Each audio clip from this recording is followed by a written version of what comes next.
ဘဝမှာမကောင်းတဲ့လူနဲ့အိမ်အောင်ကြတဲ့အခါမှာတစ်ချိန်ချိန်မှာကိုယ်သူကကွာချင်းလာပြီဆိုရင်သူ့ဘက်ကစပြီးတော့ကွာပြီးပါလို့မပြောဘဲနဲ့ကိုယ်စိတ်တို့ကပေးတာတို့ပတ်ဝန်းကျင်မှာကိုယ်ကိုသိက္ခာကြအောင်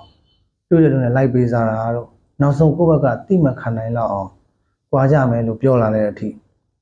အိမ်နဲ့အကြမ်းဖက်တာမျိုးတွေသူ့ဘက်ကလှုပ်လာတတ်ပါတယ်သူ့ရဲ့အဓိကရည်ရွယ်ချက်ကဘာလဲဆိုတော့သူ့အပြစ်ကိုဖုံးကွယ်ပြီးတော့ကိုကကွာခြင်းလို့သူ့မှာကွာပေးလိုက်ရပါတယ်ဆိုတာမျိုးပတ်ဝန်းကျင်မှာသူ့ကိုယ်သူတော်ကောင်းလှုပ်ပြီးတော့ပြန်ပြောလို့ရအောင်အနုနည်းနဲ့အနိကစိတ်ဒုက္ခပေးတာဖြစ်ပါတယ်ဒါပေမဲ့အဲ့လိုအေးစစ်စစ်ကွာရှင်းသွားရင်အကြောင်းမဟုတ်ပေမဲ့တချို့ကြတော့ကိုယ့်ဘောဝတ္တရားလည်းမကြည့်နေ့စဉ်ရက်ဆက်ကိုယ်စိတ်နှပါကိုလည်းဒုက္ခပေးကွာပြီးဆိုတော့လည်းကွာမပေးတာမျိုးတွေရှိပါတယ်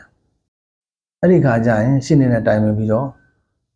ကွာလုံးမှုဆွလိုက်တာအကောင်းဆုံးဖြစ်ပါတယ်တခါတည်းမှာယောက်ျားလေးတယောက်နဲ့မိန်းကလေးတယောက်ဟာအသက်20ကျင်းတော့တူပေမဲ့လို့ဇာလိုက်တာချင်းမတူတဲ့အခါမှာဒီမှချက်ကြီးပြီးတော့ကျူစင်တဲ့လူတွေကခံရသမျှဖြစ်ပါတယ်ဒီလိုကိစ္စမျိုးကအမြဲတမ်းကံတရားကြောင့်မဟုတ်ဘဲနဲ့ကိုယ့်ရဲ့ဘ ഹു တုတနည်းမှုပေါ်မှာတစ်ဖက်ကအခွင့်ကောင်းယူသွားတာဖြစ်ပါတယ်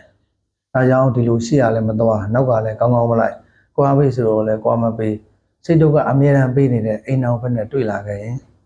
တရားရုံးမှာဥတိုက်လျှောက်ထားပြီးလင်မယားကွာလုံးဆွဲဆိုပြီးတော့ကွာရှင်းလိုက်တာအကောင်းဆုံးဖြစ်ပါတယ်လို့ဆွေးနွေးမျှဝေပေးလိုက်ရပါတယ်ခင်ဗျာ